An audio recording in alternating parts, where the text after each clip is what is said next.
you won't be here tomorrow. He's crying. She asks him why. He says, you won't be here tomorrow. And she said, tomorrow morning, I'll get up at 7 and wash behind my ears. I'll run to church with Charlie Woodman.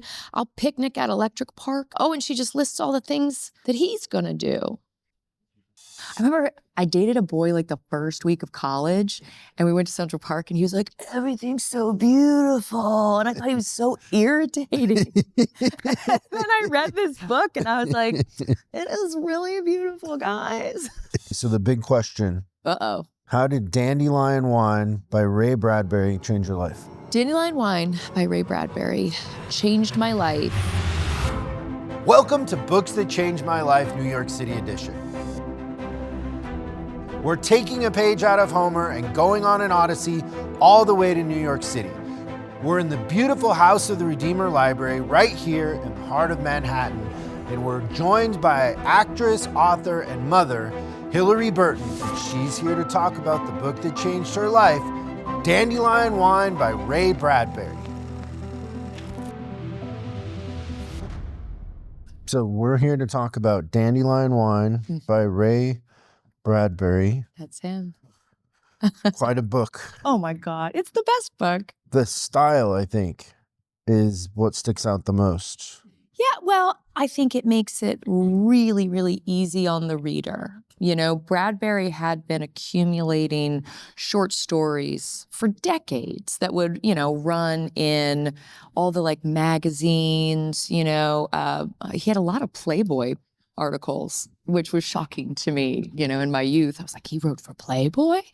But back when they actually had great articles, that was like, a place where members of the literary elite would place their stories. And so Bradbury had written these very wholesome, but kind of these stories that had a moral fiber to them.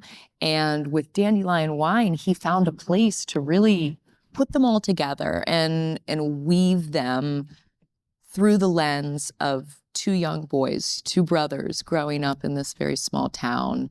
One of the boys was based on him, the lead narrator, Douglas Spalding. And then he's got this real cheeky little brother who I think was maybe Bradbury's inner voice.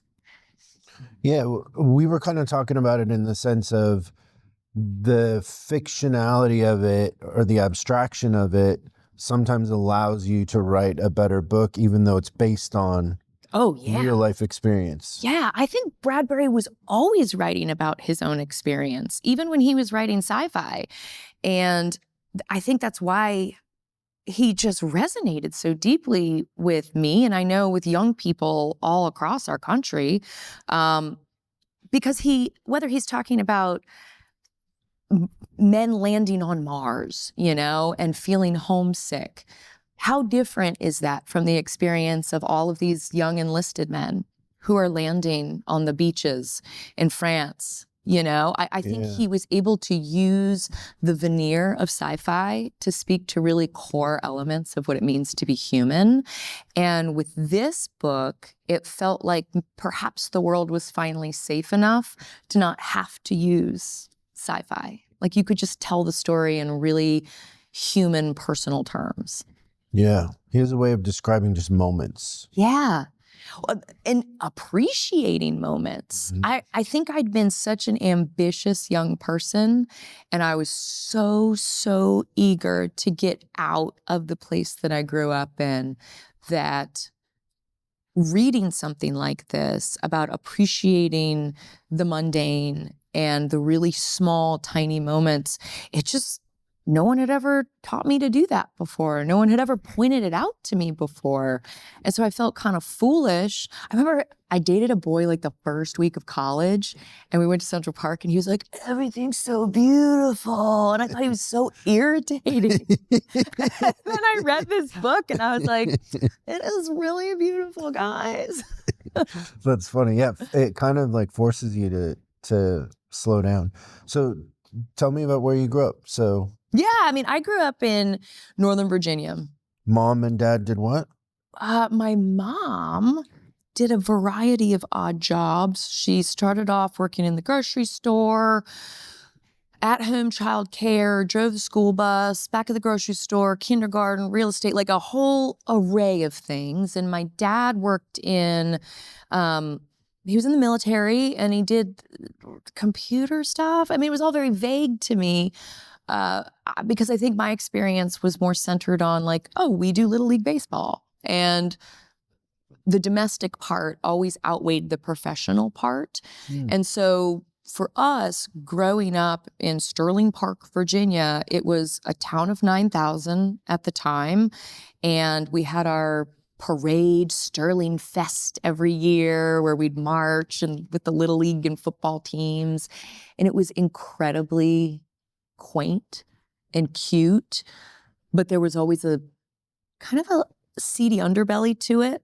There'd been a murder at our local gas station when I was very young, but it kind of colored every walk home, you know, like you're walking home or you're going to your friend's house and all of a sudden this town that hadn't seen a murder in decades has one. And so there was always something a little bit dangerous about our very quaint town. And then when I was in high school, I think like AOL built a headquarters there, like a huge hub. And all of a sudden, this town that had been very, very small became all overpasses and underpasses and just like a web of 6-lane highways. And it's completely gone. It's unrecognizable now. And so I mourn the town that I grew up in because it doesn't really exist anymore. What does that feel like? You're unmoored in a way. And you look for it everywhere. I think it's why, I mean, I know it's why my husband and I ended up moving to the Hudson Valley, because we found a similar town of 9,000 people that has Memorial Day parades with the little soccer players every spring. And it really mirrored what I grew up with in Virginia and what he grew up with in Washington, because his town was swallowed up by Boeing. And so both of us were kind of these kids without a hometown, and we wanted our kids to have that, you know, to have the connectivity of walking into a store and knowing the owner. And if you're being naughty out in town, someone's going to call mom because everybody knows everybody. We wanted that proximity and that feeling, but we had to treasure hunt for it. We had to go looking for it. Yeah. So what kind of kid were you? Oh, very square. Very square. I was like a kid that I wasn't. Like you just wanted to do the right thing? Well, I was very sheltered. I wasn't allowed to listen to modern music. If I was going to watch a modern movie. So Christian? Oh, yes. Oh, yes. Church? Yeah. 3 times a week? Evangelical Lutheran, and then eventually joined the Methodist Church. So Lutheran's a little more buttoned up, right? Oh, I don't think chicks were allowed to talk in the church that I grew up in, that's weird, right? Well, half the people can't talk is weird. God, I mean, I just remember being so pissed because you get older and the boys were all allowed to be ushers and things and light candles and play the trumpet and like do all these cool things. And the girls just had to sit there. And it was so frustrating. So in middle school. So you conformed. You were the good kid? You didn't get in trouble? No, never. I formed clean teens in high school. Like we were the very square kids that didn't drink or smoke or have sex or do anything, but we still went to the parties. We didn't judge anybody. We were cool. We just were square. And I liked. And you embraced it. Oh yeah.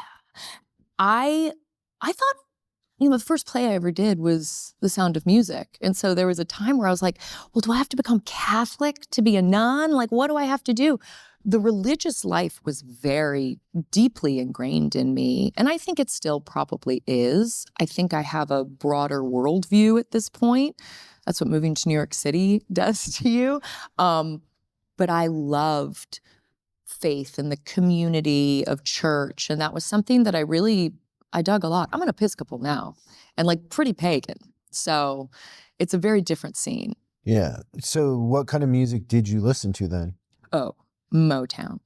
Oh, you were allowed to listen to that? I was allowed to listen to anything like pre-1970, which is kind of screwed up because the innuendo of Motown, sexy. And I'm like 10 singing some sexy songs and having a great time. I think that also was a big factor in broadening my worldview, whether my parents knew it or not, is like hearing Sam Cooke songs and understanding that there was a fight to be had out there. I took it all, I internalized it a lot. I really was looking for the answers to questions that were being brought up from music. And so I would listen to that. I would listen to a lot of, music in the 60s was very controversial. You listen to some of those lyrics and there's protest songs in there, and there's love songs where women are kind of demanding equal attention, and I think maybe it was just an easy fix to say, well, we don't want you listening to anything modern, but no one really thought the plan through, because those old songs were just as invigorating as I think anything that was out at the time in the 80s and 90s. So that wasn't my experience. I wasn't allowed to listen to anything except for Christian music. Oh, really? And so, yeah, I can see where that gap would have allowed a little more culture. It allowed culture in. We definitely grew up, but do you remember like Telly the Talking Bible? I had those records. I think I'm a little older than you, I think. It was like early 80s, and it was a talking Bible. It was like literally a mascot costume that would come to your church, and they had pressed vinyl records, and that's what I would fall asleep listening to every night. I loved it. Such a good kid. Yeah, it was really square. Very square, but I also loved kind of this environment of the 50s and 60s. We didn't have a lot of money, and so any movie that we would watch had to be borrowed from the public library. And so it wasn't like the Blockbuster or Errol's. We had Errol's too. The only movies they had were like Westerns, black and white movies. I spent a lot of time with Wuthering Heights and Jane Eyre, and Tammy and the Bachelor was like another one that was on repeat. And so I loved this era. And I tease my husband because he's older than I am. I'm like, well, you were born in the 60s. And I think that was my destiny, because I just was so drawn to what was happening in that era. And so what sort of books were you reading when you were a kid? So let's see. So Bible stuff, right? Definitely Bible stuff. Did you go to the Christian bookstore? No. At public library, we lived walking distance to the public library. And there was a section of books that were completely out of print, but they had whole series. And I liked reading series because it was a longer term relationship. If I'm going to fall in love with a character, let's spend some time together. And so the two that stood out from like elementary school were the Katie John books, which was about a girl who moved from the city with her parents to this rural community where they'd been left a bed and breakfast or like a huge old mansion by a dead relative. And Katie John's always getting into trouble, And I liked that butch little Katie John. I thought she was real cool. I wanted to be her. And now I've got the whole book series for my daughter, who also was like, I don't wear dresses. I'm tough. And then the other one, there were these Betsy and Tacy books about just a pack of little girls that were friends running around the neighborhood. And that held such allure for me because I didn't have that. Like, we weren't allowed to go to people's houses, and people weren't necessarily allowed to come over to our house. It was a very secluded childhood with my brothers and myself, my parents. And so these stories about like neighborhood kids running around and going to each other's houses and just getting into trouble, that was really attractive. It's probably also what I found so attractive about this, like that sense of it takes a village. I really wanted that. So when you would go to school and kids would talk about other music or other movies, you never felt like you were missing something? Of course I did. Of course. But I was friends with the teachers. Like, I was the kid that was like. So you were an old soul.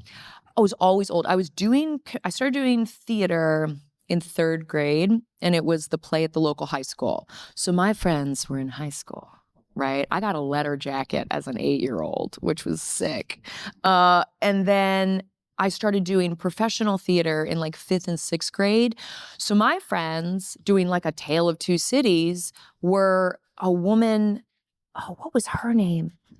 Rusty was her name. Rusty was incredible. She taught me to crochet.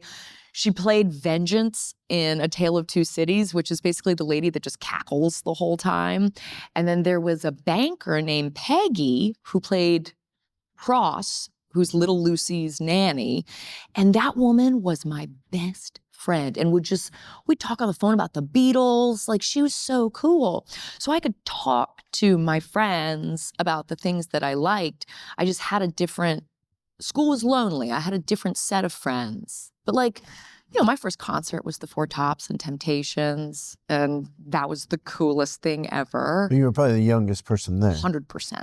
Like standing up, shouting every word. I loved it. That's so fun. Can you crochet? I can't. My daughter just wanted crochet stuff for Christmas, and so I went nuts. We're just going to be crafting our brains out. Has crocheting advanced in time, or is it the same? It's the same old thing. It's just a hook and some yarn. Yeah, I mean, you can crochet pretty much anything. Dental floss. What is your daughter going to make? Okay, so the big Where thing, do you start if you're going to... My daughter's really into dragons and stuffies, and right now she's doing a lot of hot glue with felt and making legit, real-looking creatures. Like sculptures. She's incredibly gifted at this. I don't know if it's going to parlay into her future. She watches a lot of Jim Henson, like puppet making stuff, and she's taking a puppet making course after school on Mondays. Like, she loves creature making. So neat. Be that girl, you know? Yeah, she loves special effects. Like, she's got an eye for design in that way. So if she wants to crochet some monsters, I'm in. Yeah, see, I thought you were going to say like socks or something. No, God, no. No, she's into mystical stuff, man. She's a strange bird. And what's so nice is that she's so confident in it that rather than getting made fun of, the other kids just kind of get in the boat with her. And they're like, I guess we're into dragons now. So that's fun. Oh, that's really fun. Okay, so you grow up in this small town. Did you kind of aspire to get out of the small town? Yeah. I knew I had gotten an agent in New York when I was in 7th grade. So I was coming up to New York with my dad to audition for things like Star Wars and sitcoms and soap operas and things like that. And what I realized is that while these were very cool experiences, I wasn't getting any of these jobs because they could hire an emancipated 16-year-old or an 18-year-old to play these like younger parts. I don't know. There was something in me that was like, you need to just go to high school. You need to go to high school and like really, really do it to the best of your ability so that you can tap into it later. And that must have been from some like theater training thing that I'd done, but that's what I did. And I high schooled harder than anyone's ever high schooled, ever. But then I applied to every single school in New York City and just went to the one that gave me the most money. Worked out great. And so then you escaped to the big city. I did. I contacted that agent that I had when I was younger and was like, guess who's back? And it was awesome. And so when does this come into your life? So this comes into my life I'd been in New York for a year, and You're 18, 19? 19. I loved it. I had already gotten this job at MTV. Literally everything I set out to do happened within the first month of coming to New York.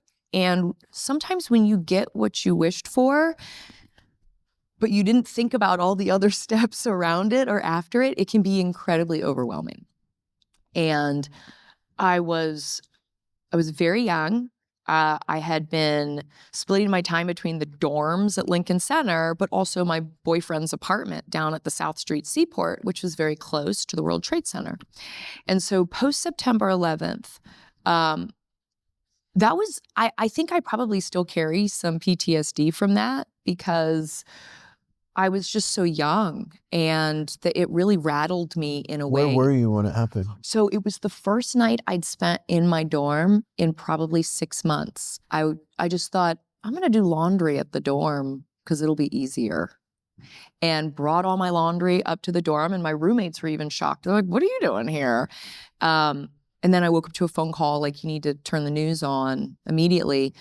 And so kind of that reckoning of, oh, the safety and the magic of New York City has been shaken for me. And also my home is just being developed so rapidly that every time I go back to Virginia, I don't recognize where I am anymore. Like I'm getting lost in my own hometown. I felt unmoored. And I was, walking through the village, trying so hard to be independent and cool and even just be able to present that. And there's a bookstore that was, the name of it is very confrontational, and I loved it. I think I texted it to you guys. It's on my phone. Can I look it up? Am I allowed to look it up? This is what it was. Okay, so this bookstore was called The Unoppressive Non-Imperialist Bargain Books on Carmine Street. Okay, so you're like this little girl coming from a super Christian background in New York City, and you walk past this store, and it is just everything your parents warned you about, right? Like, don't go in there. Don't go in that store. They'll turn you into a communist.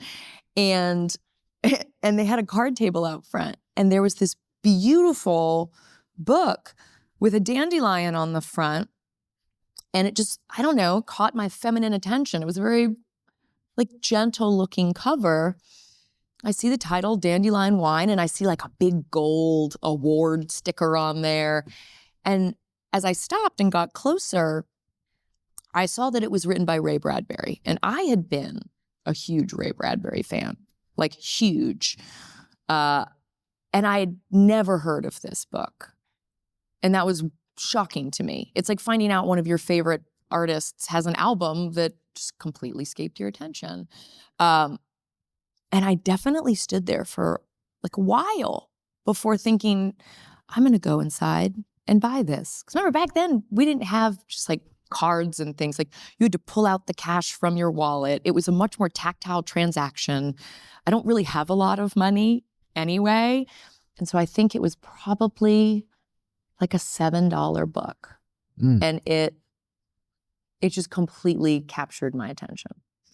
And so for the audience, just kind of explain what the book is about. Yes. So the book is about one summer in the lives of these two brothers, Douglas and Tom Spalding. And it's a collection of short stories that are woven together through these boys witnessing what's going on with the multi-generations of their town. There's stories about the grandparent group, stories about the parent group, and stories about the children.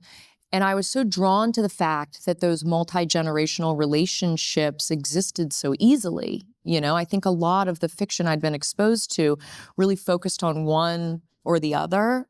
And because I'd grown up in community theater with older friends, I loved the idea that everything was so interwoven in this town. And this summer is really focusing on the 12-year-old Douglas realizing for the first time his mortality, realizing that he's alive in a world where nothing's forever and nothing is guaranteed. And once you realize that, it makes you understand that everything is special. So it's a book about recognizing the special in your little boring corner of the world. And so at that time, I don't know, how do you explain the emotions from 9/11? Unsettling. Yeah, I think especially if you were in New York, too. In the before times, the fear was always, it was a one-on-one thing. You might get mugged. You might get, a one person wanting something bad to happen to you. And after 9/11, I think we didn't trust the narrative. We didn't trust anybody. I was surrounded downtown by machine guns and dogs, and it felt fiction. It felt fiction. And so I think I retreated into fiction looking for a reality that I could tap into. So you have 9/11, then you have the fact that when you go home, your town is changing and it's gentrified. All the restaurants closed. Our community center you couldn't get to anymore because they had to tear it down to build an overpass. Like it was. And then you're just, what, 19? You're just trying to figure out life. Yeah. Like, I'm 19. I think I bought like a garden box, like a window box and some dirt and tried to just like grow flowers on a roof. that's so funny. Like I really was trying so hard to tap into anything that felt normal. Tactile. That's interesting. Yeah. Yeah, I mean, I definitely went to the Ace Hardware and was just like, I'll take a bag of dirt and then hoofed it down to the seaport, you know, trying to make the best of it. There's a funny thing about books that's, you know, I don't know, magical, but sometimes when you're in a situation, somebody will give you a book. They'll be like, hey, I think you need this. But the more interesting one to me is you're walking and you are called to it. Oh, like God rays were hitting this book on a card table outside. That's more interesting to me because there's, you know, I don't know, you believe in fate or whatever it is, but it comes into your life at a time where it's relevant. Yes, and it became a litmus test for the people that I was allowing into my life. Like the boyfriend I was dating at the time wouldn't read the book. He's gone, clearly, right? However, I had just been signed up for a scene study class in the Village, and I was really excited about doing that. I've been doing this MTV VJ thing, but I'd been an actor my entire life. And the very first day of scene class, our teacher June Stein was like a very prominent character actress here in the city, and she said, "Hilarie, you're the new girl. You're being paired with James here." And this kid with like the happiest smile in the world turns around, and it is, you know, my very, very longtime friend James Ponsolt, who, you know, is the guy that runs Shrinking, and he's like a very successful writer, director, producer now. And he tells very like heart-tugging stories. And so when I first met him, I knew he was this kid from Georgia, also a Southern kid in the city.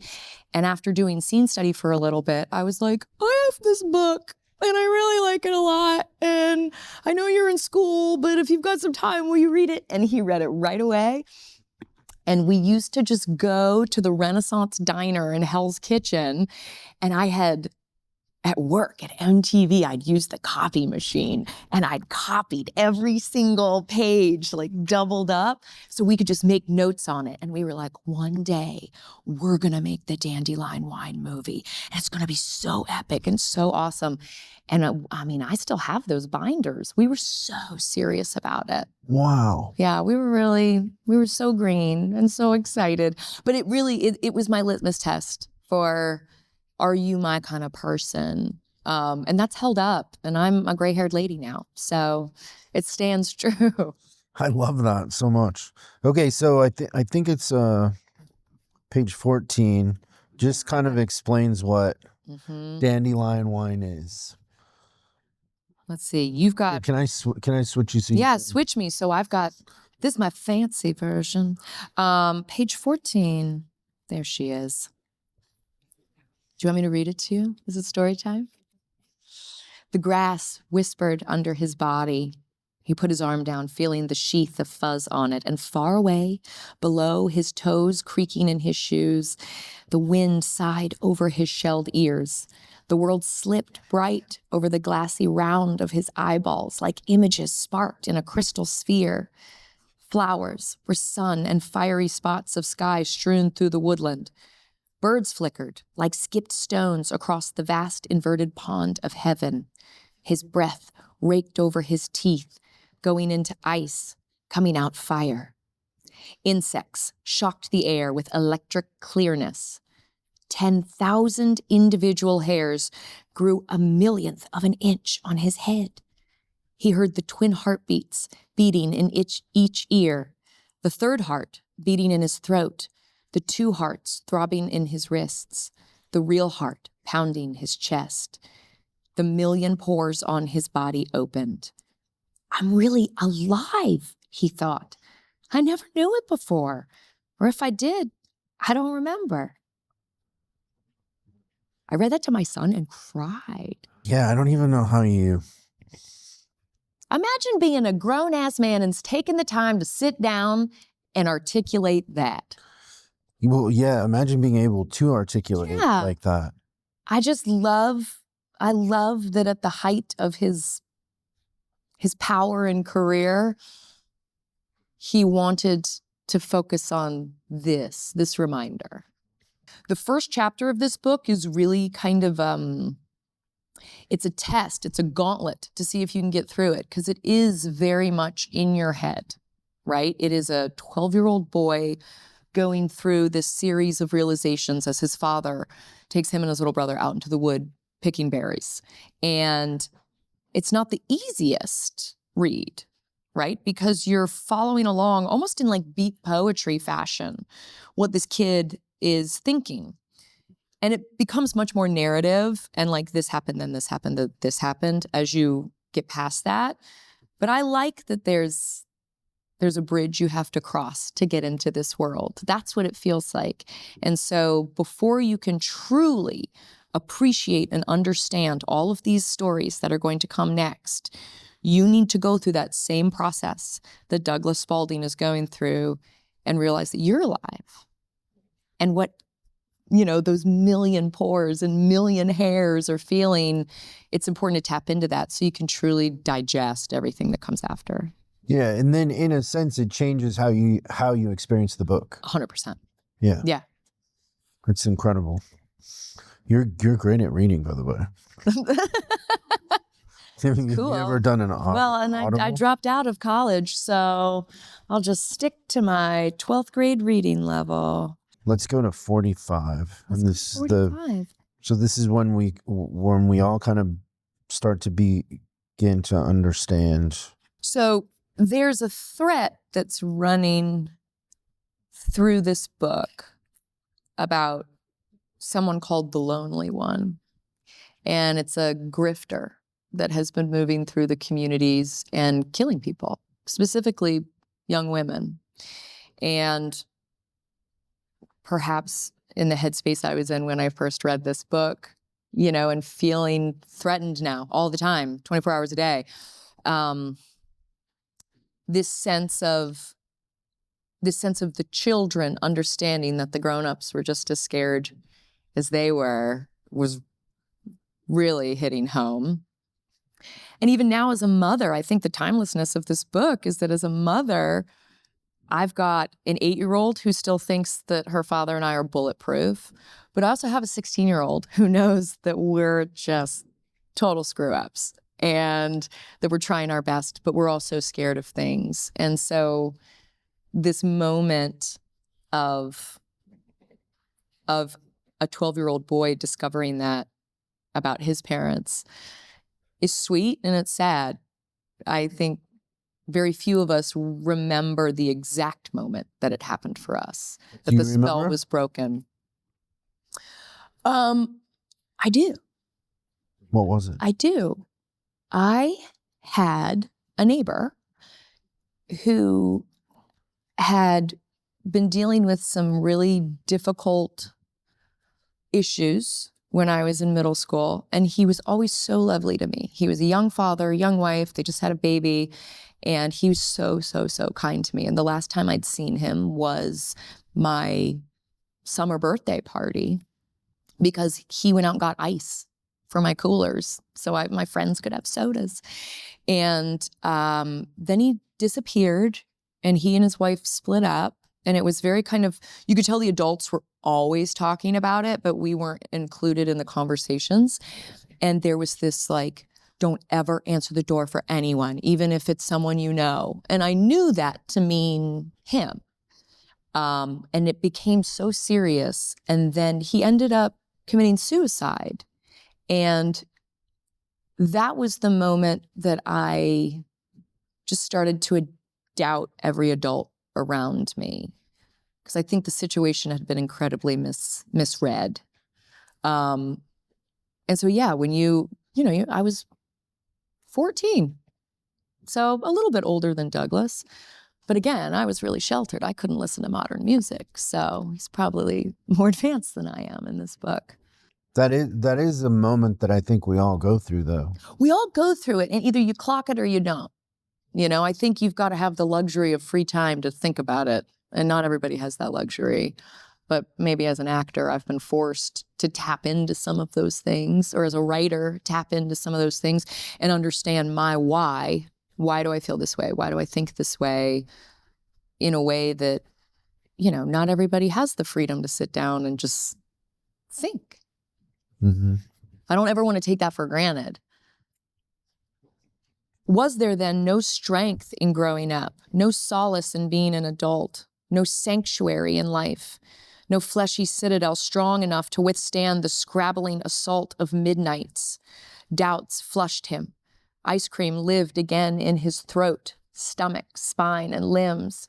He was instantly cold as a wind out of December gone. He realized that all men were like this, that each person was to himself one alone, one oneness, a unit in a society, but always afraid. That's actually incredibly reassuring to be told that everyone's afraid, because then it makes you not a freak.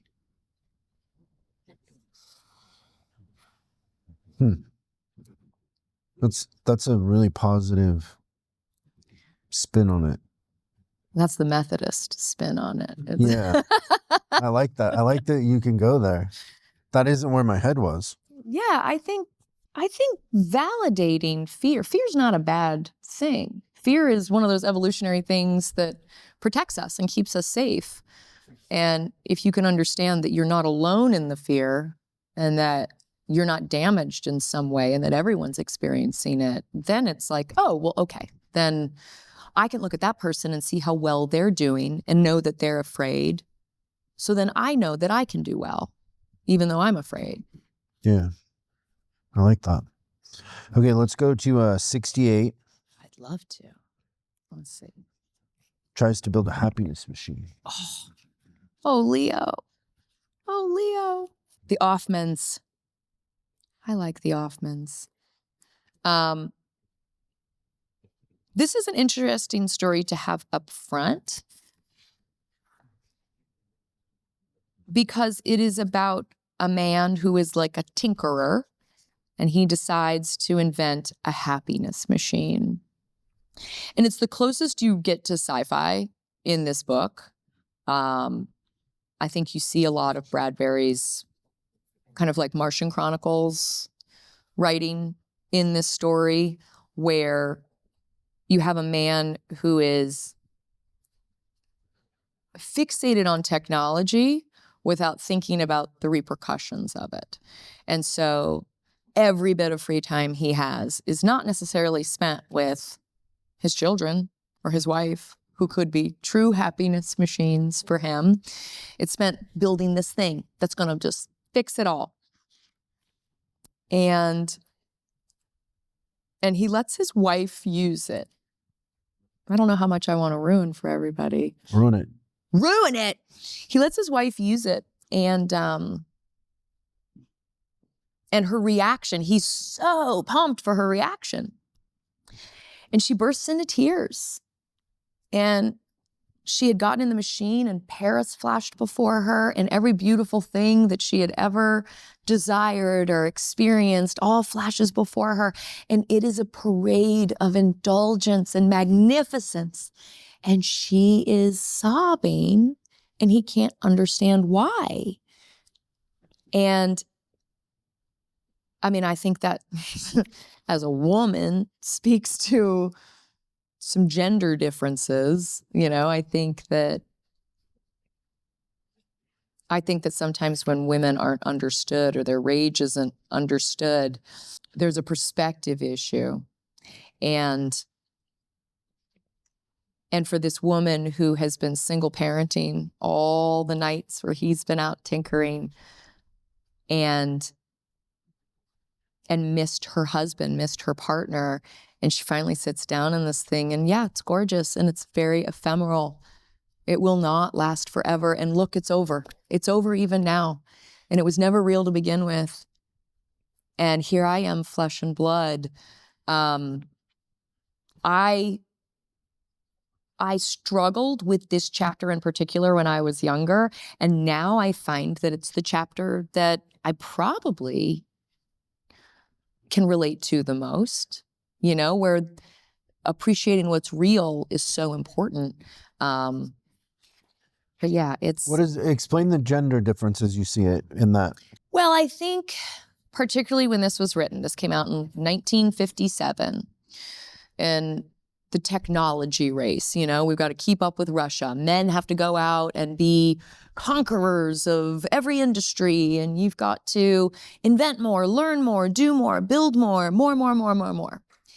And the feminine perspective, I can't speak to what it was in 1957, but I can speak to what it is in 2026, and I can say that the appreciation of this moment, this minute, today is so important, maybe because of 9/11, maybe because we know how quickly things can change. We're watching that happen on a global scale, where people's right now, this moment is being changed on a global scale every single minute of every single day, and it's exhausting. That if someone wanted to distract me with a big, beautiful machine, I would be incredibly hurt. And so the hurt that this woman carries is something that I feel is a very female experience.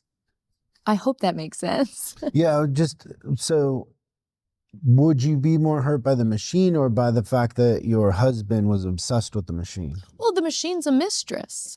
Yeah. And I think the hope is that, okay, I'm going to trust you and I'm going to let you go do this thing because it's your passion and I love you. And then when you sit down with the mistress and realize it's beautiful, but it's all smoke and mirrors, it's not real. That's all the time's already been lost. That's hard. And what's lovely about this chapter is that her husband comes to the realization, like, oh my God, what have I done? And the little kids in the neighborhood who have been watching him build this, forever are like, this is going to be awesome. Oh God, he did it. It finally works. How cool. And as they approach him, what he says to the kids is so important. He says, the first thing you learn in life is you're a fool. The last thing you learn in life is you're the same fool. In 1 hour, I've done a lot of thinking. I thought, Leo Hoffman is blind. You want to see the real happiness machine, the one they patented a couple thousand years ago? It still runs. Not good all the time, no, but it runs, and it's been here all along.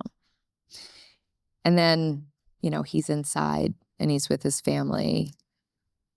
And, I mean, if that's not what we've all been dealing with in the last year, I don't know what is, in a world of distraction and chaos. The happiness machine is something that the real one is the thing that we have to hang on to. And that thing is being present with the people that you care about? Present, intentional, purposely joyful. How do you personally balance that? I do a show, a documentary show about really hard subject matter. And the question I always get asked is, what is your balance? How do you deal with darkness on a regular basis? And the answer is that for every moment of effort I put into poking the bear and fighting the fight and beating the drum and all of those things, I have to counterbalance that with just as much intentional effort building joy.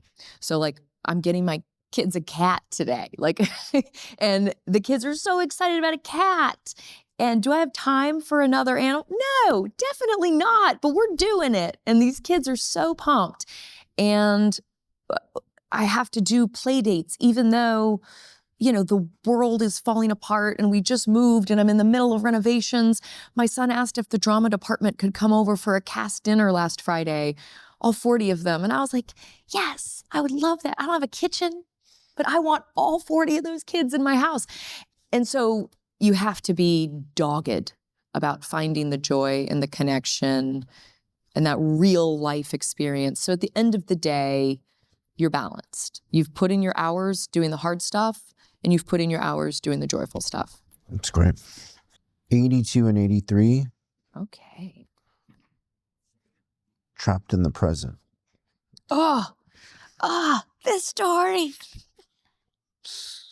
Mrs. Bentley, man. Okay, so I'm a hoarder. You are? Yeah, I'm not even embarrassed about it, you guys.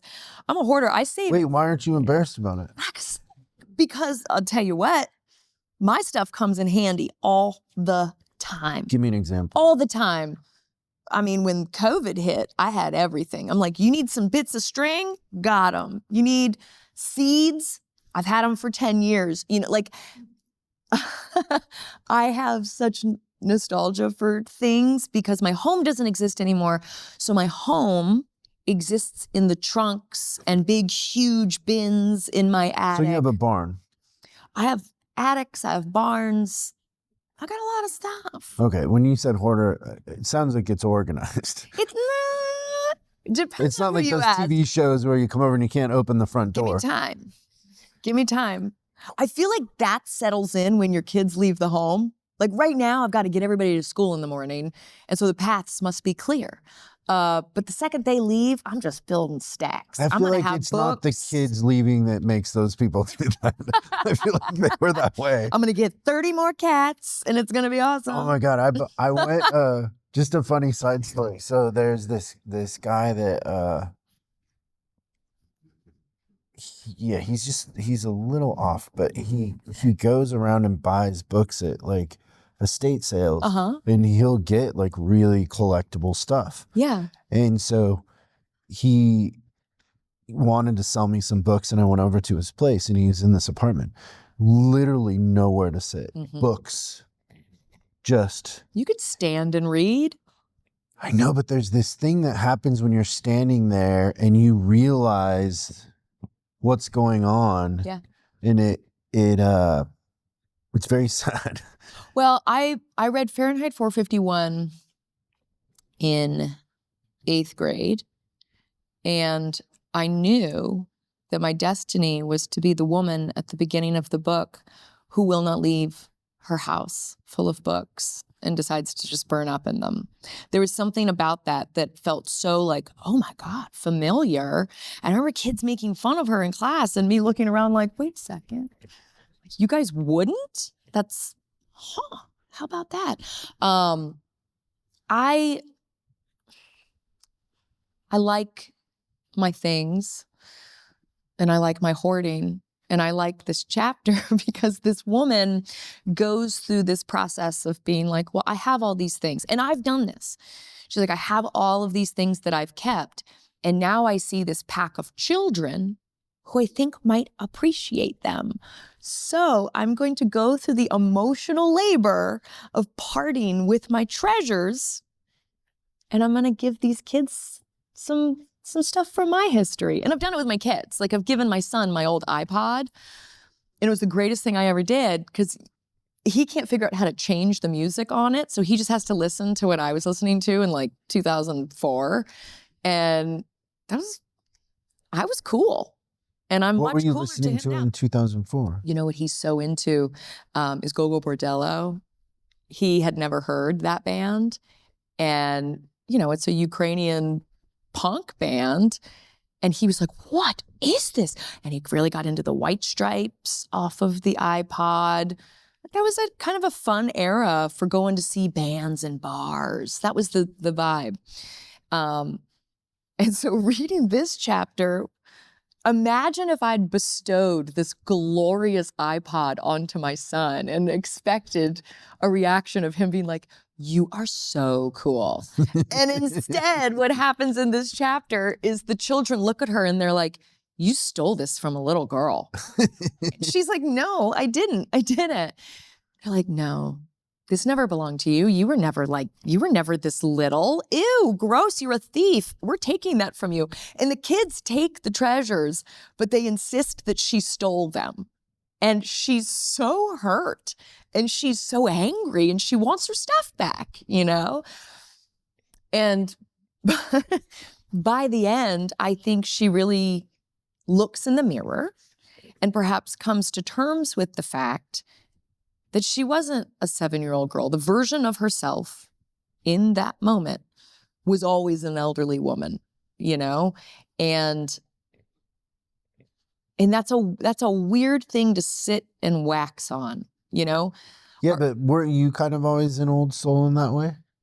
I was, but I was definitely 8 years old at a certain point. I'm going through a lot of muscle memory now with my 8-year-old daughter, where I'm watching her do things and I'm like, whoa, yeah, I remember that. Cool. You know, I have conscious, like real thick memory of that. But I can't give her something of mine and have her believe that I was an 8-year-old girl. To her, I've always been like a gray-haired lady, you know? And I'm sure she's like, okay, adorable that you were young once, you know? But it's not real. It's just a story that I'm trying to convince her of. And so what her husband says to her, she's so mad. No matter how hard you try to be what you once were, you can only be what you are here and now. Time hypnotizes. When you're 9, you think you've always been 9 years old and will always be. When you're 30, it seems you've always been balanced there on that bright rim of middle life. And then when you turn 70, you are always and forever 70. You're in the present. You're trapped in a young now or an old now, but there is no other now to be seen. And so I buy that. I think it's an accurate way of appreciating where you're at rather than it's wishing just for another way of him putting us in the moment. Yeah. How many different ways can someone encourage us to just like focus on now? You know, don't get fixated on what's going to be.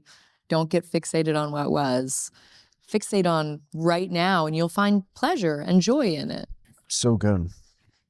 Okay, 94. Ooh, well, this hits differently now. I mean, maybe it hits the same as it did when I was 19. How did it hit when you were 19? Well, all my classmates were going off to war, you know, post-September 11th. Oh, yeah, people were signing up. Yeah, and I grew up outside of Virginia where all our parents already worked for the government or the military. And so it was incredibly natural for everyone to be involved in some capacity. And so I did lose a classmate in Iraq, and it was earth-shattering. And being a theater nerd, Les Mis was the kind of the cultural touchstone that I would go back to. Empty Chairs at Empty Tables was a song that really resonated. But I remember growing up in an environment outside of DC where everyone's affiliated with the government and the United States and America. In some capacity, you're bred to be super, super, super patriotic and to view questioning as treason. And I think the opposite is true now as an adult. I think questioning is incredibly important and a protective measure so that we're not sending children off to fight in senseless wars. And so the boys of this town have really kind of idolized Colonel Freely, who is this old man that lives in a mansion and has started letting them come inside his house and tell them stories during the summer break. And they're just fixated on these wild tales he's telling them. And one would think that with all of these wild stories and his life of experience, you know, I want to say because this book takes place in 1928, he was around for the Civil War. Yeah, you know? he's Like a Civil War vet. Yeah. And these kids are just like, this is a creature from a totally different time. And the kids ask him, they say, well, you remember winning, don't you? A battle won somewhere? No, said the old man, deep under. I don't remember anyone winning anywhere, anytime. War's never a winning thing, Charlie. You just lose all the time. And the one who loses last asks for terms. All I remember is a lot of losing and sadness and nothing good but the end of it. The one who loses last asks for terms. It's so good. You just lose all the time. I know, but how radical writing this in a post-World War II America, where the winning of it was a part of our national dialogue and a part of our identity. Yeah. And for someone to say in no uncertain terms, there is no winning. It's not bold. It's not heroic. It's sad. It's sad all the time.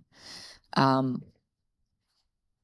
just think that's a bold thing for him to have said then. And it reminds me of JFK, because, you know, JFK, the only president, I think, that ever got a Purple Heart, because he served. Yeah. And he said that if you've ever served, you would never take the country to war. Exactly. Because war is terrible. If you've held your friends while they've died, if you've come home with fewer than you left with, I think you're just a very different kind of leader. There's a gravity to it. It's not a video game. And so I think there's a reckoning that's happening right now where people are waking up to that. You know, Iraq was bad. And now they're asking my generation, with our friends and classmates and, you know, our family members who went to Iraq, to send our kids. I think it's still a bold move to say there's no winning. There's no winning in this. But it's an important thing to say out loud. Yeah. And yeah, just the way he described, like how, I don't know, the writing is just incredible. Yeah, how do you write a book that just like hits every decade? Yeah. You know? It doesn't kind of matter where you are in time, whether you're reading this during the Vietnam War, or you're reading it when I got it, right after September 11th, or you're reading it right now as we invade other countries. The message is the same. I'm just astonished someone can think in terms that global and that transcends. True. Yeah. Yeah. Okay, 156. They say the more you know, the more you realize you don't know. Okay, but this is just my favorite chapter in the whole book. And this actually inspired my life. So there is a young newspaper reporter in town, William Forrester, and he's like talking to the boys, and he's like that cool guy, kind of in his 20s, new to town, and he's a sweetie. And he sees a picture printed in the newspaper for a party that's being held in honor of this woman in town, Helen Loomis. And she is smoking hot. And he's like, oh my God, I have to meet this girl. And so he goes to this party fully expecting to meet a woman his age. And instead, she is a very elderly woman. And she's just kind of been so well liked by the town that they only ever use the super beautiful picture of her at 27 years old. And everybody's in on the joke. It's only the new kid that doesn't know the joke. So he's looking around for her and everyone's like, good luck, bud.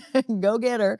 And so to this day, I have the same driver's license photo that I took when I was 25 years old. And I'm going to be 80 years old. If I can keep swinging this with the DMV and just keep that picture forever, done. Because anytime I get carded, they're like, well, your birthday's accurate. Your face is different. So Helen Loomis was absolutely an inspiration to me. And she is this fabulous woman that never married. She just lived this incredible life. She traveled the world. She is an adventurer. She reminds me of E. Jean Carroll and kind of that bold, brave spirit that's just like out for a good story, you know? I worked with E. Jean when I was about 19 years old. We were correspondents with Mo Rocca for the Today Show. And I met this just dazzling woman that had done so much. And I was like, oh my God, you're like Helen Loomis. You're so cool. And so William Forster, the young guy, seeks her out, and he starts just going to her house for tea and is asking her questions about her life. And eventually they fall in love in an incredibly beautiful platonic way. And so he comes over for tea and just closes his eyes, and she tells him about their trip to Egypt. And she tells him about going to Paris and staying up all night. And she tells him about all of these incredible adventures that she had experienced alone, but that now she was getting to relive with another person.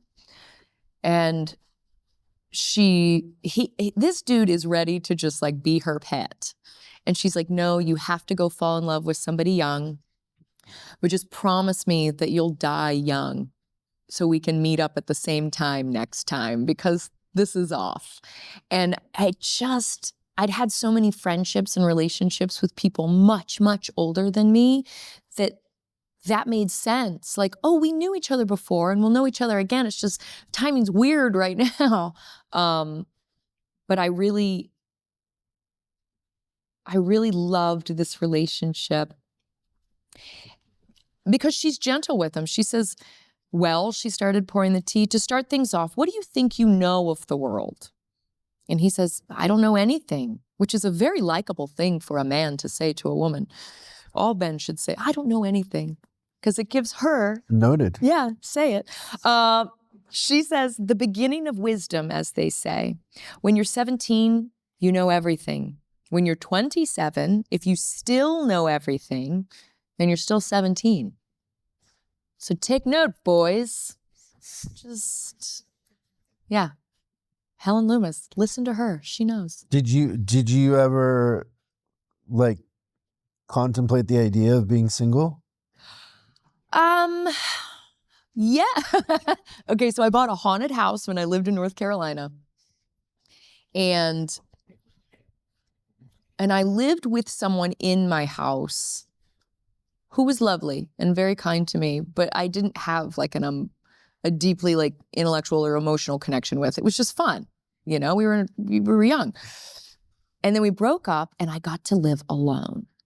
And I became so enamored with my routines and with my freedom and my ability to do whatever I wanted with the house and decorating and my time. And I could stay up till 4 a.m. And I was really into making tea and just kind of writing, and I was writing a novel, and I was so in love with it that I started keeping a journal that I intended to turn into a book one day called Spinster Chic. And it was addressing the fact that there are obviously female spinsters. It was an ugly word that I wanted to reclaim, but that there were also spinsters in couples, but who just preferred their own company. And then there are male spinsters. You know, a spinster doesn't necessarily have to be a single woman living alone. You could have a colony of spinsters. But there were just certain characteristics of that title that I was really drawn to.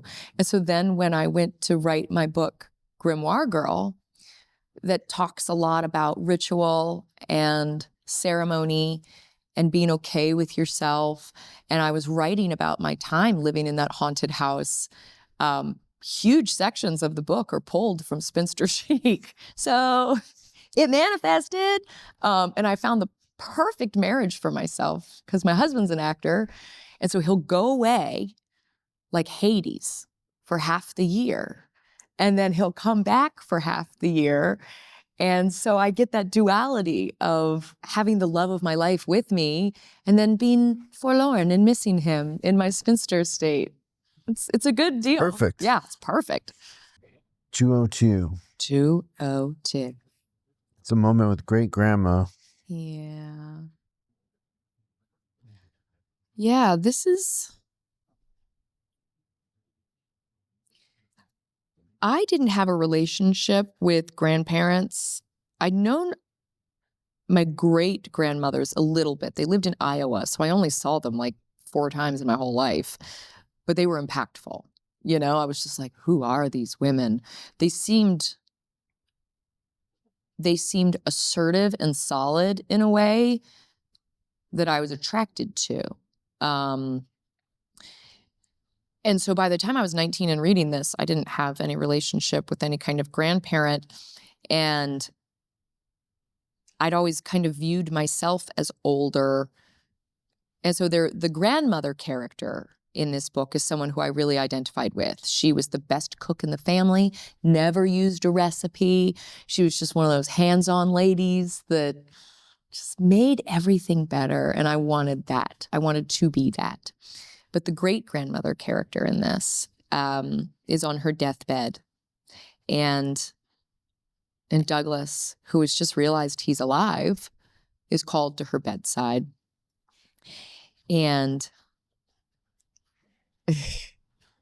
she's trying to explain things to him. Because he says, you won't be here tomorrow. He's crying. She asks him why. He says, you won't be here tomorrow. And she said, tomorrow morning, I'll get up at 7 and wash behind my ears. I'll run to church with Charlie Woodman. I'll picnic at Electric Park. Oh, and she just lists all the things that he's going to do.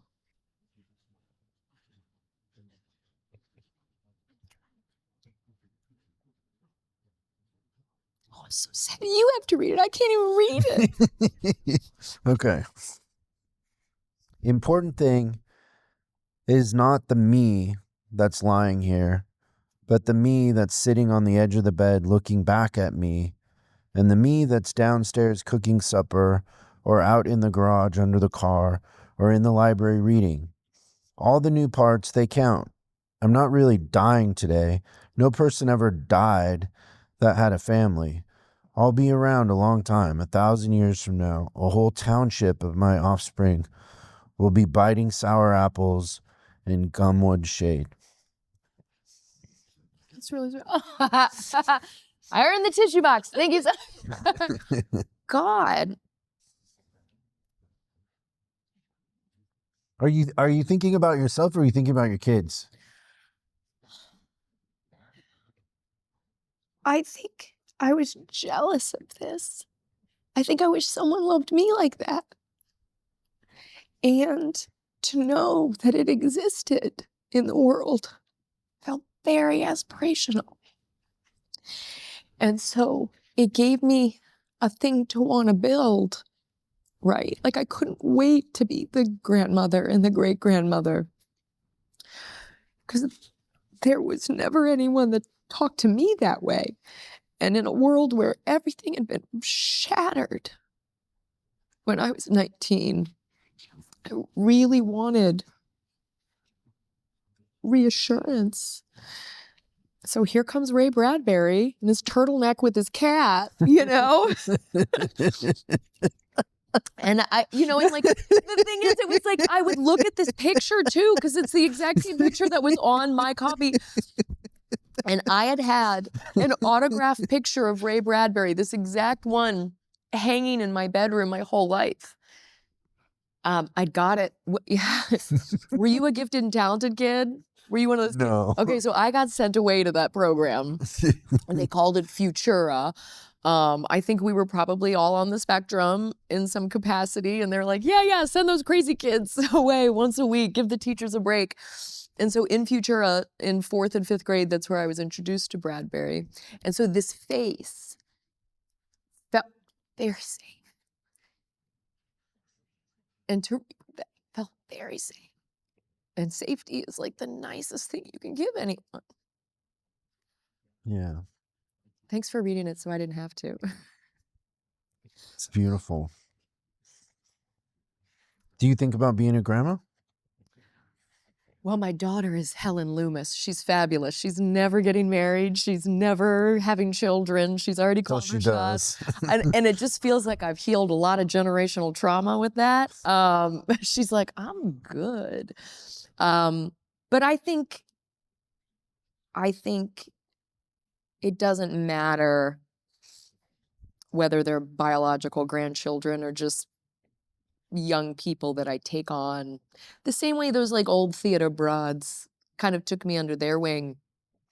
I think I've always appreciated that tender age, particularly, I was doing a lot of PTSO, the parent teacher student organization stuff at my son's school, and nobody wanted to do the middle school. And like for years, nobody represented the middle school or the middle school kids. No one did any events. And I was like, I'll do it. And I just found that age where they're smart enough to have ideas of their own, but also so tender in that they need the validation and they need clarity and honesty from the adults who are cheering for them. I just really like that age. And so I love that a grandmother would have this conversation with her 12-year-old grandson, because it sets him up for the whole rest of his life. He can handle any loss that comes after this because she's made it okay. So yeah, sure. I'll take care of anybody's kid. I love kids. Yeah, there's also kind of the side of that is like the belief in the afterlife and how it helps you get through loss if you believe that there's something more. Yeah, I mean, and whether that's reincarnation or it's a heaven idea or anything like Do you that. believe in reincarnation? You know, I have a friend, from high school, Dan. He's like, Hilarie, I'm Jewish. I have one set of rules. These are the rules that we follow. This is what I believe. He's like, you buffet Christians. Calls us and I was like, oh God, you're right. and he's like, y'all just take a little of this and a little of call this. it the menu. Yeah. Buffet I'm drinking Christians, wine, man. but no. I am a buffet Christian, just to the core. Yeah, I do. Why? I like the idea that we're all made of stardust and that energy cannot be created or destroyed, only transformed. I think that there's a great deal of transformation. And what I explain to my kids when we're talking about church, my kids don't go to church. What was very confusing for me was learning a whole narrative and then getting older and being told, psych, it wasn't actually 7 days, it was 7 eras. Like everything got backtracked, that I was like, I'm just gonna wait and let them. Well, it was translated wrong. Yeah, cool. Can you read Armenian? Yeah, it was really, I have to be very intentional about how I introduce like religion and faith to my kids. And so Have you ever seen the Louis C.K. thing where he talks about you got to teach your kids to be Christians because the Christians won? What? And he's like, No. what's the date today? Oh, right. I know, the calendar. Yeah. Boo has. So funny. Yeah, it's funny. I didn't want to expose my kids to too much, but I explained to them that God, in whatever form you believe in God, is more than humans, right? Which also means that God has a bigger imagination than humans and a bigger sense of humor than humans. And so our family believes in everything. Bigfoot, fairies, chupacabra, aliens. Reincarnation. All the things, I believe in every possibility. So reincarnation is definitely part of our buffet. Have you ever done mushrooms or hallucinogenics? I was very square. I didn't smoke weed until my friend's 40th birthday. Like I was 40. And she was like, for my birthday, I'm going to need you to stop being such a teetotaler and like chill. So you were hungry and paranoid? No, you know what it was? I laughed hysterically and then I started crying because I felt so bad. Because all these years I thought that when people were giggling, they were just kind of faking it and just like, I'm getting attention. And no, it was real. What a discovery at 40. That's so funny. Okay, so 244. Yes. Now that you made me cry, hold on, pull it together. Pull it together. So this is about a child's form of nostalgia. Yeah. You want me to read it? Well, let's see. Mr. Jonas, the traveling salesman. I read these names and these are just like friends I've had for over 20 years. Like I feel like at a certain point, the fact and fiction blend. And I feel like Mr. Jonas was a guy that came to my town and like that I knew. And I just appreciate it. So Douglas is sick, and he's got this fever that is, just kind of threatening his safety. Okay, so Douglas has this fever, and he's actually sleeping outside because it's finally cool, and it's cooling down at night, and sleeping outside is more comfortable than sleeping in the house. And Mr. Jonas, who has the ice wagon, he's the guy with the horse and the cart coming through town. He's coming through in the night, and this is something I use in my everyday life. He says, Douglas, you just lie quiet. You don't have to say anything or open your eyes. You don't even have to pretend to listen. But inside there, I know you hear me. And it's old Jonas, your friend. And then he says, some people turn sad awfully young, he said. No special reason, it seems, but they seem almost to be born that way.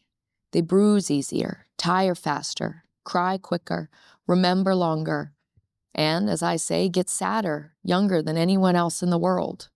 I know, for I'm one of them. And I love meeting people where they are, right? This man isn't saying, get better, kid. He's not saying, toughen up. Yeah. You'll be okay. He's meeting this kid where he is, and he's like, you probably feel a lot. Douglas gets sick right after his grandma dies. There's a connection there. And so I love saying, you don't have to open your eyes.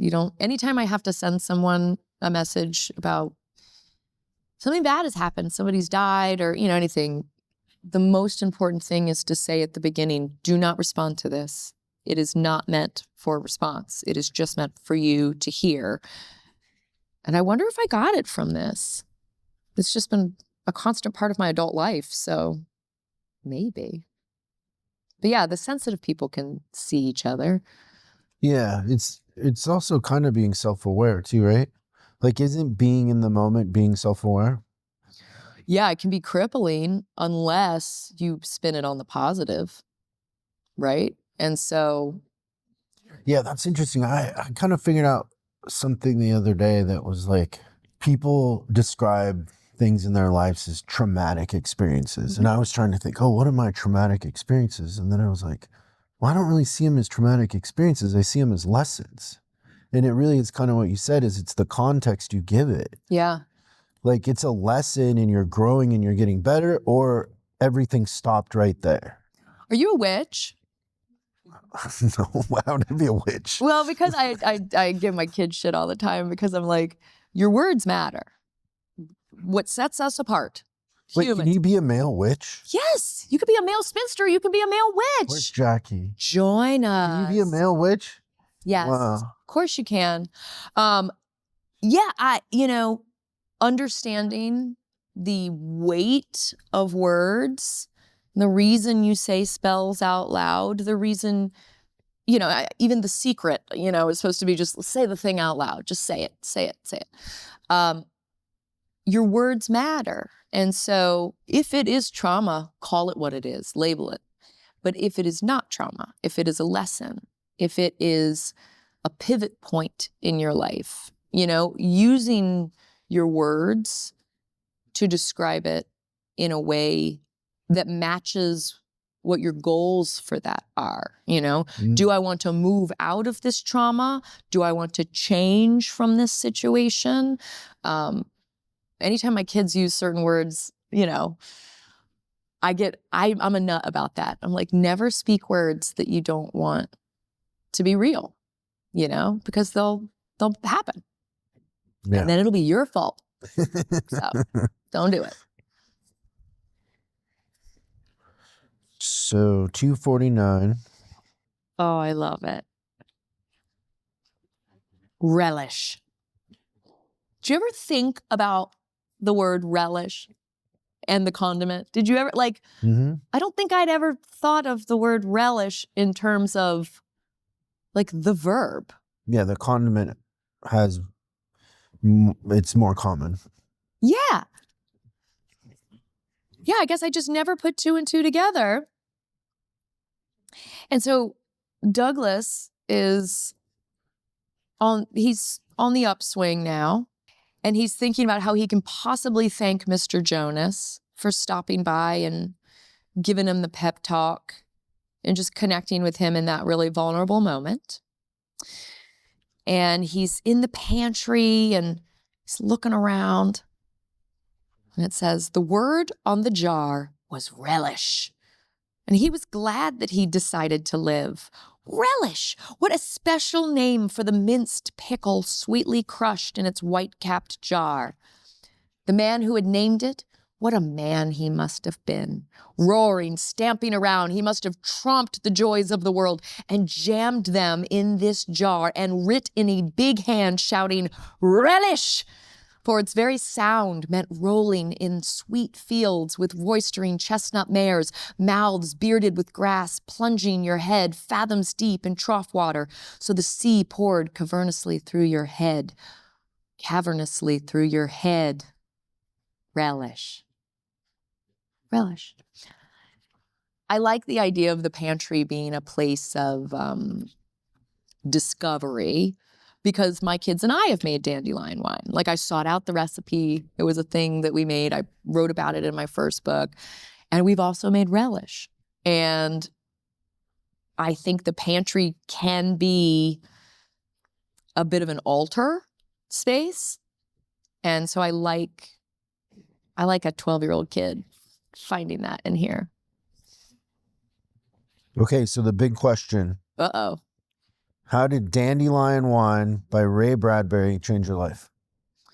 Dandelion Wine by Ray Bradbury changed my life in that it gave me a home that was portable, that I could take with me everywhere. And it gave me characters to aspire to.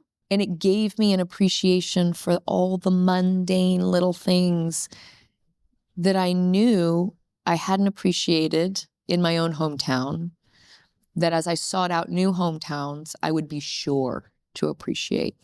And so that message of awareness and appreciation is now a thing that I write books about and I tell stories about. And so it's been life-altering. Well, thank you for picking this book. It's Thanks wonderful. for making me cry. I'm sorry. So good. Yay, thank you. So what are you working on right now? Right now, I do a documentary series with Sundance. And so we go to small towns like this. And I'd written a number of books about how much I love small towns, but I also knew that there were levels of corruption in the judicial system in these places. So I wanted to address the toxic stuff so that you could appreciate the good and beautiful parts of living in small towns. So we travel around America and we go to towns that are usually like less than 10,000 people. And we shine a light on stories that need the public's attention. And then we steer them towards advocacy, because people like true crime stories, but telling a story about the worst day of someone's life just for entertainment felt parasitic. And so if it can be turned into activism instead, where your viewership and your interest and your involvement actually corrects the justice system, I think that is something that really excites me to work on. And then we've got a scripted show that we're doing with AMC that taps into the criminal underworld. It's called The New Gothic.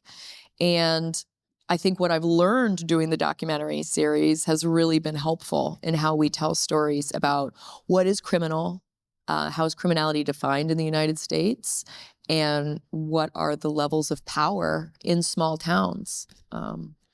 And of course, it's told from a female perspective. So, what's been a story that has had the most impact on you? I mean, it's so hard to narrow it down to one, because We got you to narrow it down to one. I know. And what's difficult is that I think if Ray Bradbury were still alive, I wouldn't be able to narrow it down to one. Because he's passed, I can, and I don't have to worry about him being like, really? With all of these families that we interact with, I really connect with the mothers that have either either have a wrongfully incarcerated child or a child who's been murdered and not received any justice. And so, yeah, I mean, we had a case in North Carolina where I lived for a long time in an area that I used to hang out in all the time, right outside of Raleigh, where a young Black service member had been married to the white pastor's daughter. And after he was deployed, he came home and was suffering from PTSD, and they split up and they had a daughter. And he got back into college and was turning his life, into what he thought it was going to be when he was younger. He was one of those kids that was like top of the class, and he's going to one of the schools right there in North Carolina and studying really important stuff. And he's the golden kid. But to that pastor, he's just a young Black man. And so when he came to pick his daughter up for visitation that was supposed to have happened the day before, and they didn't give him his daughter the day before, the dad shot him in broad daylight on the front porch and was never arrested, never held accountable. To this day, there has never been any criminal charge filed against that man. He shot this boy in the back multiple times, and the anguish of his parents is something that I've never been back to that area again. I am hurt by what happened there and hurt by what the leaders of that community allowed to happen and still allow. They could arrest him tomorrow if they wanted to. He was found responsible in a civil court. But the betrayal of serving your country, both of his parents were members of the military. So for all these generations, the betrayal of serving your country and then dying here at home in what was clearly like a very racist situation, I'm still very upset about it. Yeah. That's crazy. Well, if anybody, but like I say, our show tries to turn people towards activism. And so the Christian Griggs case is still something where if people want to look up Christian Griggs in North Carolina, it's not too late for justice. That's the positive spin. That's the optimism that you learn from pieces of literature like this. Take the positive spin. It is not too late for justice to happen. And so the more people pay attention to it and pressure the district attorney, the sheriff into opening an investigation, state legislators, you can really make a huge impact. It's crazy. Yeah. What other books were on your list? What other books were on my list? This is definitely the book that I give out the most. How many do you think you've given out over the years? Well, so I was saying, this one, its spine isn't cracked because this was an edition that came out. They did a printing of this, and I always find them. Yeah, what is this? This was made in 2000. So they did these like special editions. This one's signed by Bradbury, and you can find them on like the fancy used bookstores. Yeah, it's Easton Press is the. And I have bought probably, I don't know, 30 of these and given them out. So anytime, I don't have the words when someone's loved one dies, and I think words are cheap. I think actions are probably more appropriate. But the action of giving someone these words is a small token of probably how I feel about them. And I've given it to a number of people who are in the trenches. And again, the folks that read it are my people. So yeah, I've given it out quite a lot. Other favorite books. Oh man, I've been making my son read books that are not part of the curriculum. So I had him read Perks of Being a Wallflower because that was a very important book to me when I was a senior in high school. And it's become a very important book to him. And Of Mice and Men was a very important book to me in 6th grade. So I had him read it in 6th grade. And you get to live vicariously through your kids in that way of like, this is what I want for you. There was a book that I'm getting ready to read to my daughter. That was the very first book that ever made me cry. Obviously, I'm a crier. And it was Clive Barker's The Thief of Always. And no one knows this book. It was a kid's book that came out in like the late 80s, early 90s about a little boy who hates his parents, hates his life, and this little creature comes through his window and is like, do you want to go to the holiday house? And the kid's like, yeah, as a matter of fact, I do. And he goes to this dope mansion in the middle of nowhere where every minute of the day is a different holiday. And so you wake up in the morning and it's New Year's Eve and it's a big celebration.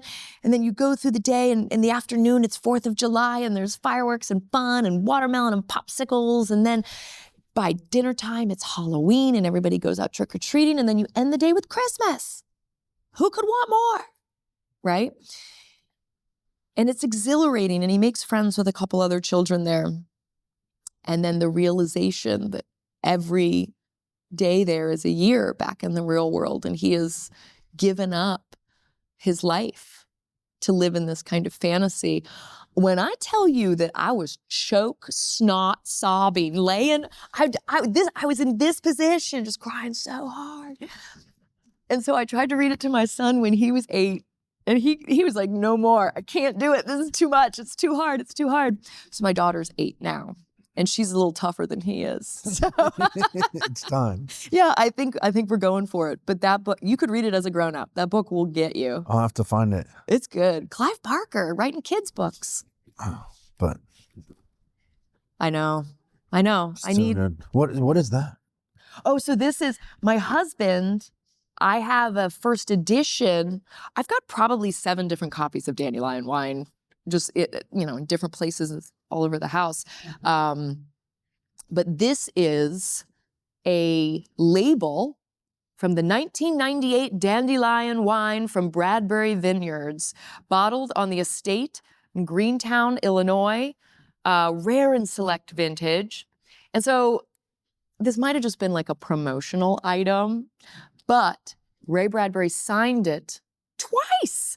And it's to someone named Daniel, and my husband got it for me. I was very surprised, and I just cried because it meant that he listened and he knew, or at least he looked at our bookshelves and and knew that Bradbury was someone who was very special to me. Like, when you adopt celebrities to be your parents or your grandparents or whatever, you never were like, I might be adopted, and that's my real parent. No. No. Oh, wow. I wish. Who adopted you? Who would you pick? If you had to pick A celebrity? celebrity parents, you're adopted.